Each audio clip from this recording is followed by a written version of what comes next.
Welcome my channel. চলে আসলাম নতুন একটা ব্লগ নিয়ে। আজকের আমার সিমিটি ব্লগে তোমাদের সবাইকে স্বাগতম। আর দেখো সকাল সকাল আমি ভিডিও করতে বসে গেছি, আর এদিকে রান্নাও তুলে দিয়েছি, মাংস রান্না করছি। তারপরে আমি রান্না করবো পুঁই মুচড়ি। আর বাড়িতে মানুষ এসেছে বলে প্রথম দিন নিরামিষ খাওয়াইছি, দ্বিতীয় দিন কি নিরামিষ খাওয়ালে আর চলবে, তার জন্য বসে গেছি রান্না করতে। আর আজকে অনেক রকমের রান্না করছি আমি। ডাল করেছিলাম, মাংস, তারপরে আমি পুঁই মুচড়ি ছিল আমার, পুঁই মুচড়িগুলোকে ভালোভাবে আমি ধুয়ে তারপর রান্না বসিয়ে দিয়েছিলাম, যেটা আমার কাছে অনেকটা ভালো লাগে খেতে। আর বসে গেছিলাম খেতে। তার ভিতরে আমার ননদ খেসারির শাক নিয়ে এসেছিলো, তোমাদেরকে বলেছিলাম, তো সেটাও রান্না করেছিলাম। আর জামাইকে দিয়েছিল ট্যাংরা মাছ আমার মামি শাশুড়ি, তো আমি সেটাও খেতে দিয়েছিলাম। তারপরে সন্ধ্যাবেলা ওরা চলে গেছিলো একটু কালীতলাত, মানে আমাদের এখানে মন্দিরে।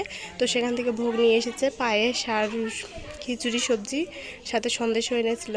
তো সেই সব বসে বসে সন্ধ্যাবেলা খেলাম, এবং এরা দেখো তিনজনে মিলে নিচে বসে খেয়েছে। তিন ভাই একসাথে থাকলে এরকমই মজা করে। আর আমার ননদ যেহেতু একটু চা খেতে পছন্দ করে, তাই ননদের জন্য লাল চা বানিয়ে দিলাম। আর পাশে দুধ জাল করছি, ওর যেহেতু একটু শরীরটাও খারাপ, তাই ওকে দুধ গরম করে দিব, বাবু খাবে। তো এখানে আমি লাল চা ভালোভাবে গরম করে নিলাম, করার পর একটু ঘরে গেলাম বসতে। তো ঘরে গিয়ে দেখছি আমার তিনটা বাবু খেলছে।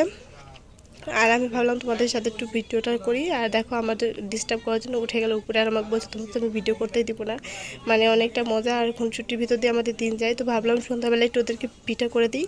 তো চলে গেছিলাম উনুনের কাছে, আর আমি পিঠাটা উনুনেই করেছিলাম, টেস্টি আর মজাদার হওয়ার জন্য। আর সবাই যেহেতু একসাথে ছিলাম, তাই গল্পও হচ্ছিলো ভালোভাবেই। তো এখানে আমি ভাপা পিঠা করলাম আর পাটিসাপটা করলাম। তো পাটিসাপটার এখানে আমার খুবই সমস্যা হচ্ছিলো, যেহেতু আমি গ্যাসে করি, বাইরে করি না। তো তোমাদের দাদা এখানে আমাকে একটু হেল্প করে দিচ্ছিল দোকান থেকে এসে। আমি যেহেতু একা পাই না। আর বাড়িতে ননদ আসলে আমার সারাদিনটা কীভাবে কেটে যায় কাজ করতে করতে ঠিক বোঝা যায় না। তো আজকে এইভাবে পিঠা বানিয়ে খাওয়ালাম। তো আজকের ভিডিওটা যদি ভালো লেগে থাকে তাহলে ভিডিওটা একটা লাইক করে দিও, আর চ্যানেলটা সাবস্ক্রাইব করে দিও আরও আমার নতুন নতুন মজাদার ভিডিও দেখার জন্য। আর পিঠেগুলো দেখতে ঠিক আর কীরকম হয়েছে আসলে আমি পাই না, সবাই মিলে হেল্প করেছিল, তারপরে আমি বানিয়েছিলাম। আর সত্যি বলতে অনেক মজার আর সফট হয়েছিল, যেহেতু আমার ননদ সব কাজেই এক্সপার্ট।